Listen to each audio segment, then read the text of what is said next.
3 strange plants you probably never. 1. Hydnora africana. This parasitic plant, native to southern Africa, looks like something out of a sci-fi movie. Hydnora africana spends most of its life underground, only surfacing to release its pungent smell to attract pollinators like beetles. The smell? Rotting meat. Gross, but fascinating. 2. Victoria amazonica. The Victoria amazonica is the world's largest water lily. Its leaves can span over 3 meters and hold up to 65 kilograms. Even more amazing, its flowers change color, from white to pink, after pollination.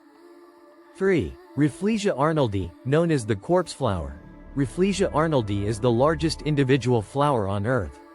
Found in Southeast Asia, it smells like decaying flesh to attract flies for pollination. Despite its smell, it's a true natural wonder. These incredible plants remind us how